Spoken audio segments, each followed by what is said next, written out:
ఏదైతే జరగకూడదని భయపడ్డామో అదే జరిగింది. అదే ప్రమాదం ముంచుకొస్తోంది. పసిఫిక్ మహాసముద్రంలో ఎల్నినో భూతం నిద్రలేచింది. మరిప్పుడేం జరగబోతోంది? 2 ఏళ్ల పాటు కరువు ఖాయమా? వర్షపు చినుకుల కోసం ఎదురు చూసే రోజులు రాబోతున్నాయా? రాబోయే రోజులు నరకానికి నకలుగా ఉండబోతున్నాయా? వాతావరణ నిపుణులు చేస్తున్న హెచ్చరికలు ఏంటి? అసలేంటి ఎల్నినో? ఎందుకు, ఎలా ఏర్పడుతుంది?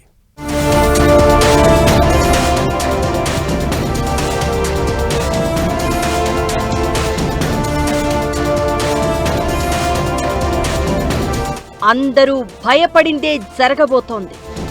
పసిఫిక్ లో ఎల్నినో భూతం నిద్ర లేచింది. మహా కరువు ముంచుకు రాబోతోంది. ఋతుపవనాలు ఇక పూర్తిగా మాయమేనా? రాబోయే 2.5 ఏళ్లు కరువు తాండవమేనా? దూసుకొస్తున్న ఎల్నినో ప్రమాదాలేంటి?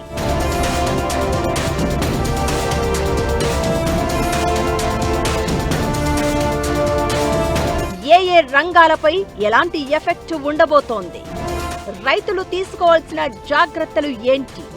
అసలేంటి ఎల్నినో? ఎలా ఏర్పడుతుంది? ఎండలు మండిపోతున్నాయి. రికార్డు స్థాయి టెంపరేచర్తో జనం అల్లాడిపోతున్నారు. అడ్డే లేదు అన్నట్లుగా సూర్యుడు రెచ్చిపోతున్నాడు. ఎండలు నరకం చూపిస్తున్న వేళ ఇప్పుడు ప్రతి ఒక్కరిలో వినిపిస్తున్న మాట ఎల్నినో. ఇది మహా కరువుకు కారణమవుతుందనే సైంటిస్టుల హెచ్చరికలు ప్రతి ఒక్కరిని భయపెడుతున్నాయి. అయితే ఇప్పుడు ఆ భయమే నిజమైంది. పసిఫిక్ మహాసముద్రంలో సూపర్ ఎల్నినో భూతం నిద్ర లేచింది. వర్షాభావం, వడగాలుపులు, కరువు పరిస్థితులతో ఇబ్బంది పెట్టేందుకు సిద్ధమవుతోంది. ఈసారి ఎల్నినో తప్పదు అని ప్రపంచవ్యాప్తంగా వాతావరణ కేంద్రాలు ఇప్పటికే అంచనా వేశాయి. ఇప్పుడు పసిఫిక్ తూర్పు, మధ్య ప్రాంతాల్లో ఎల్నినో పరిస్థితులు స్టార్ట్ అయ్యాయి. మే మధ్యలో మొదలై వచ్చే ఏడాది జనవరి చివరి వరకు దీని ప్రభావం ఉండవచ్చని తెలిపింది. ఈసారి 2027 చివరి వరకు కొనసాగవచ్చని అమెరికా, చైనా, జపాన్ వాతావరణ విభాగాలు అంచనా వేశాయి. పసిఫిక్ మహాసముద్రంలోని మధ్య, తూర్పు ఉష్ణమండల ప్రాంతాల్లో సముద్ర ఉపరితల ఉష్ణోగ్రతలు సాధారణం కంటే అధికంగా పెరుగుతాయి. ఎల్నినో అంటారు దీన్ని. దీని ఎఫెక్ట్తో ప్రపంచవ్యాప్తంగా వాతావరణంలో పెను మార్పులు సంభవిస్తాయి. భూమి యొక్క వాతావరణ చక్రాలను దెబ్బతీస్తుంది. ఈ ఏడాది సంభవించేది సూపర్ ఎల్నినో అని సైంటిస్టులు హెచ్చరిస్తున్నారు. అంటే సాధారణ ఎల్నినో కంటే ఇది ఎన్నో రెట్లు పవర్ఫుల్ అన్నమాట. పసిఫిక్ మహాసముద్రంలో 0.5 నుంచి 1 డిగ్రీల వరకు పెరిగితే నార్మల్ ఎల్నినో, 1 నుంచి 2 డిగ్రీల లోపు ఉంటే మోడరేట్ ఎల్నినో, 2 నుంచి 3 డిగ్రీల వరకు ఉష్ణోగ్రతలు పెరిగితే సూపర్ ఎల్నినో. అయితే ఈసారి వచ్చే ఎల్నినో ఏడాది పాటు ఉంటుందని సైంటిస్టులు చెప్తున్నారు. దీని ప్రభావంతో ఈ ఏడాది నైరుతి ఋతుపవనాలు బలహీనపడే ప్రమాదం ఉంది. భారత వాతావరణ శాఖ ఇప్పటికే ఈ ఏడాది సాధారణం కంటే తక్కువ వర్షపాతం నమోదవుతుందని అంచనా వేసింది. సాధారణంగా ప్రతి 2 నుంచి 7 ఏళ్లకొకసారి ఎల్నినో ఏర్పడుతుంది. ఎప్పుడు సాధారణ వర్షాలు కురిసే చోట కరువు ఏర్పడితే, ఎప్పుడు వర్షాభావం ఉండే ప్రాంతాల్లో భారీ వర్షాలు కురుస్తూ ఉంటాయి.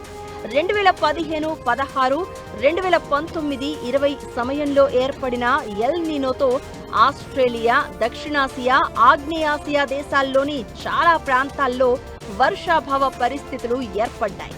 ఈసారి ఎల్నినో తీవ్ర స్థాయిలో ఉండవచ్చని, దానిని సూపర్ ఎల్నినోగా చెప్పవచ్చని వాతావరణ శాస్త్రవేత్తలు తెలిపారు. ఈసారి 1997, 98 నాటి తరహాలో వర్షాభావ పరిస్థితులు నెలకొంటాయని అంచనా వేశారు. దానికి తోడు అధిక ఉష్ణోగ్రతలు, వడగాల్పుల తీవ్రత అధికంగా ఉంటుందని అన్నారు. దక్షిణాసియాలో నైరుతి, ఈశాన్య ఋతుపవనాలు ఈసారి బలహీనంగా ఉండవచ్చని, సగటు కంటే తక్కువ వర్షపాతం నమోదు కావచ్చని అంచనా వేశారు.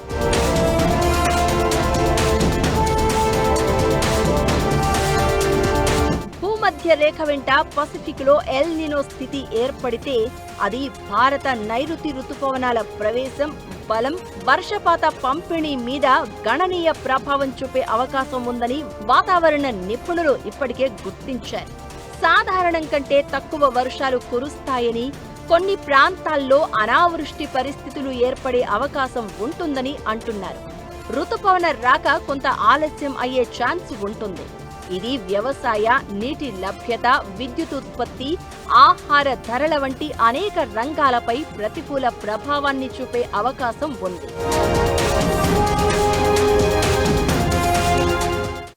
ఎల్ నినో కారణంగా రాబోయే రోజుల్లో వర్షపాతం భారీగా పడిపోయే అవకాశం ఉంటుందని సైంటిస్టులు సూచిస్తున్నారు. మరి దీని ప్రభావం ఏ రంగం మీద ఎలా పడుతుంది? వ్యవసాయం పరిస్థితి ఏంటి? రైతులు తీసుకోవాల్సిన జాగ్రత్తలేంటి? నిపుణులు ఏం సూచిస్తున్నారు? గతంలో ఇలాంటి పరిస్థితులు ఎప్పుడెప్పుడు కనిపించాయి?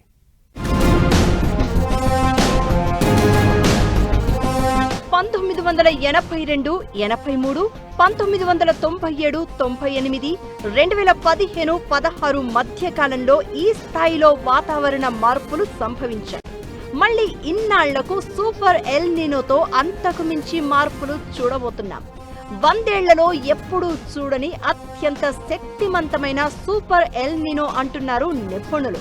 2015లో ఎల్ నినో ఎఫెక్ట్ వచ్చినప్పుడు జూన్లో తీవ్ర ప్రభావం చూపించింది. మొదట్లో కాస్త వర్షాలు కురిసినా రాను రాను వాతావరణం పొడిగా మారింది. ఈ ఏడాది కూడా దాదాపు ఇదే పరిస్థితి ఉంటుందా లేదా ఇంకేమైనా మార్పులు కనిపిస్తాయా అనేది ఇంకొన్ని వారాలు గడిస్తే కానీ ఓ అంచనాకు రాలేమంటున్నారు సైంటిస్టులు. ఎల్ నినోలు ఏర్పడడం అనేది కామన్. అయితే అది ఏ రేంజ్ ఎఫెక్ట్ తో ఉంటుంది అన్నదే కీలకం. ఎల్ నినో ఏర్పడిన ప్రతిసారి కరువు వస్తుందా అంటే ఆ పరిస్థితి ఉండదు. 1997లో బలమైన ఎల్ నినో ఉన్నా దేశంలో సాధారణ వర్షపాతం నమోదైంది. ఇక 2023లో, అంతకుముందు 2015లోనూ ఎల్ నినో ఏర్పడింది. 2023తో కంపేర్ చేస్తే 2015లో చాలా పవర్ఫుల్ ఎల్ నినో కనిపించింది. అయితే ఈసారి సంభవించే సూపర్ ఎల్ నినో కూడా 2015 నాటి పరిస్థితులకు సమానంగా ఉంటుందని వాతావరణ శాఖ అంచనా వేస్తోంది.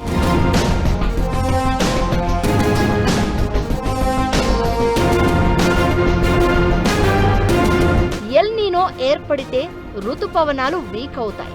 దీంతో వర్షాలు తగ్గి కరువు కాటకాలు ఏర్పడుతాయి. నైరుతి రుతుపవనాలు గాడి తప్పితే దాని ప్రభావం ఈశాన్య రుతుపవనాలపై పడుతుంది. ఇది ఏడాది పొడవునా వ్యవసాయాన్ని దెబ్బతీస్తుంది. 2023లో ఎల్ నినో ప్రభావంతో దేశంలో 94% వర్షపాతమే నమోదైంది. దీంతో వరి, పప్పు ధాన్యాలు, నూనె గింజల సాగు దెబ్బతిని కరువు పరిస్థితులు ఏర్పడ్డాయి. ఈ ఏడాది ఎల్ నినో జనవరి 2027 వరకు కొనసాగితే అక్టోబర్లో ప్రారంభమయ్యే రబీ సాగుపై కూడా తీవ్ర ప్రభావం పడుతుంది. అధిక ఉష్ణోగ్రతలు, వర్షాభావ పరిస్థితులతో వ్యవసాయ రంగంపై తీవ్ర ప్రభావం పడుతుంది. నీళ్లు లేక పంటలు ఎండిపోయే పరిస్థితి నెలకొంటుంది. వానలు లేక జలాశయాల్లో నీటి నిల్వలు తగ్గిపోయి జల విద్యుత్ ఉత్పత్తి తగ్గిపోతుంది. మరోవైపు వ్యవసాయం కోసం బోర్ల వినియోగం పెరగడం, గృహాలు, పరిశ్రమల్లో చల్లదనం, ఇతర అవసరాల కోసం విద్యుత్కు డిమాండ్ పెరుగుతుంది. సరిపడా విద్యుత్ అందుబాటులో లేకుంటే కరెంటు కోతలు తప్పవు. మొత్తంగా ఈ పరిణామాలు పారిశ్రామిక, ఇతర రంగాలపైన ప్రభావం చూపుతాయి. పొడి వాతావరణం, వేడి కారణంగా అడవుల్లో కార్చిచ్చులు చెలరేగే ప్రమాదం ఎక్కువగా ఉంటుంది.